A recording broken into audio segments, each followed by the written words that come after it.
Are you a homeowner wanting to sell? Or are you looking to buy? Interested in investing in real estate? This is The Real on Real Estate, where we give you information about buying, selling, or investing in property. And we'll show you what's on the market too. Welcome to this episode of The Real on Real Estate. I'm your host, Priscilla, and today, Mr. Curtis Wright will be at Eminent Title talking with Robin Perrero about the succession process and what you need to do if you inherit a property. And of course, later, we'll be taking a look at some listings right here in the Shreveport-Bossier area. Hi, I'm Curtis A. Wright Sr., and I'm sitting here in Eminent Title with Robin Perrero. She is the closing attorney, and she's going to give us some valuable information when it comes to succession and how to make sure we can get that closing to go as smooth as possible. Yes. Robin, what is succession? A succession, Curtis, is the process whereby assets owned by someone who has died, the decedent, are transferred to that person's heirs or legatees. It gives them the authority to transfer their property, right? Yes. Because they can't just sell it. I mean, as soon as someone passes, you can't just go out and start selling property. You actually have to have authority to do that, right? Yes. What happens is sometimes we'll need to do what's called an administration of a succession. And in that instance, an executor or, in some cases, an administrator might be given either court authority to sell, or they might be named independent administrator or executor, and they can sell without court authority and without the signatures of everybody else involved. Equally often is a final judgment of possession is obtained, and the people who are going to own the property, ultimately, the heirs or legatees, are put into possession through a judgment of possession, and then they have the authority to sell the property because it belongs to them. Now, what is a will?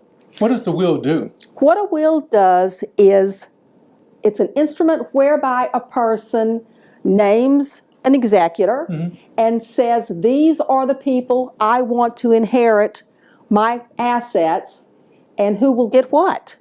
Okay. So when the succession is done, most people may think, hey, I don't own anything. So there's no reason for me to write a will. There's no reason to worry about succession. But that's not true, is it? That's not true. A succession always has to be done if someone dies with property and that property is going to be conveyed. What about bills? Well, that's going to be part of the succession? Absolutely. Absolutely. And that's why if there are debts, we have to name an administrator or an executor, and that person's job is to figure out what the debts are, what the assets are, and to make sure that creditors are paid and that heirs or legatees are put into possession of their interest in the property. When is the best time to start getting this information together? As soon as you can.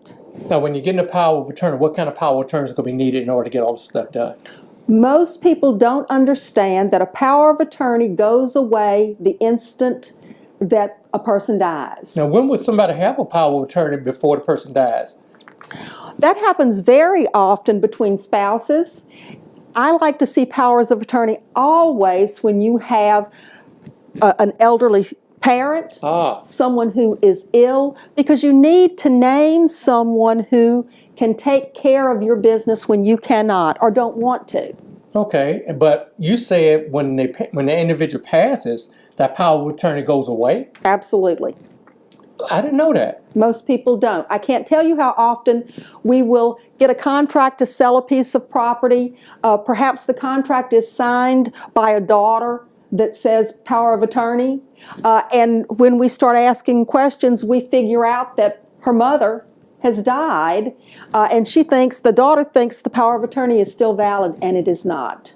And I know in situations where we've had listings on properties and someone passed during the time of the listing, during the time of a contract. What happens in that during that time frame? Can we go forward with the sale? Absolutely, because the contract, for instance, if I bind myself to convey my property and I pass away, my estate is still bound to convey that property under the terms of that contract.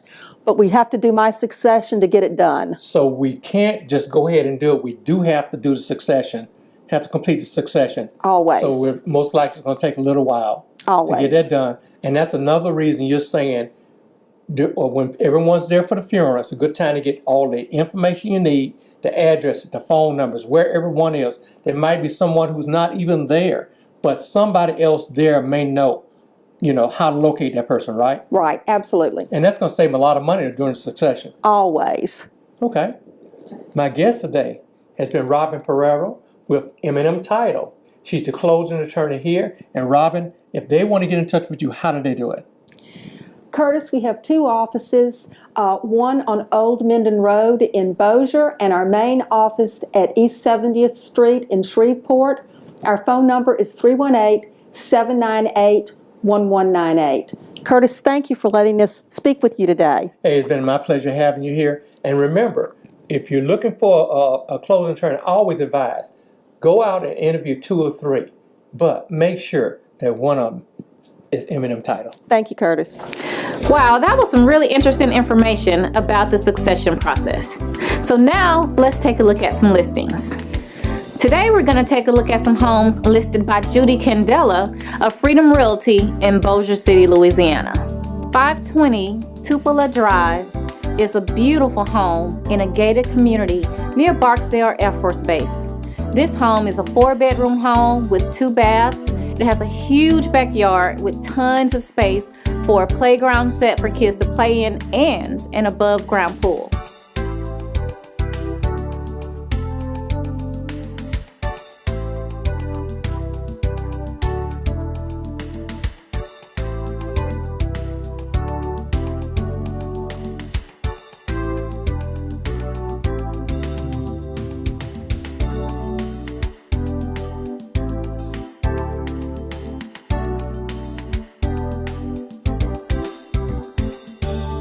If you're looking for a home for a large family, then check this one out. 2124 Crab Apple Drive is a large 4-bedroom, 2-bath home. This home has very spacious rooms as well as closets and is great for a family of 4.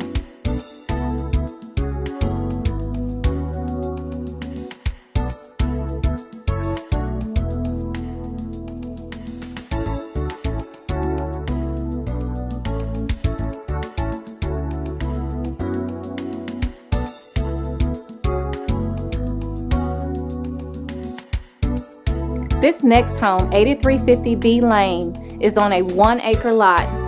This home has 3 bedrooms, 2.5 baths. It has an attached garage as well as a detached garage. It has a workshop for the man of the house and also a girlfriend's house out in the back for guests. This home qualifies for rural development with no money down.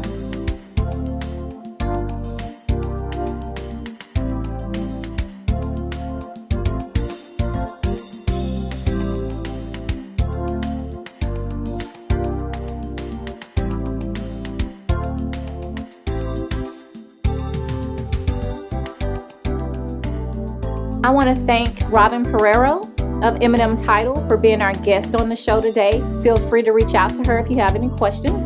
And I also want to thank Judy Candella of Freedom Realty for showcasing her listings. If you have any questions about her listings, feel free to give her a call. Please share this video, post your comments, and follow us on Facebook at PAP Visions. If you are interested in being a guest on the show or showcasing your home or listings in the Louisiana, Atlanta, or DFW area, please email me at p.adams@papvisions.com.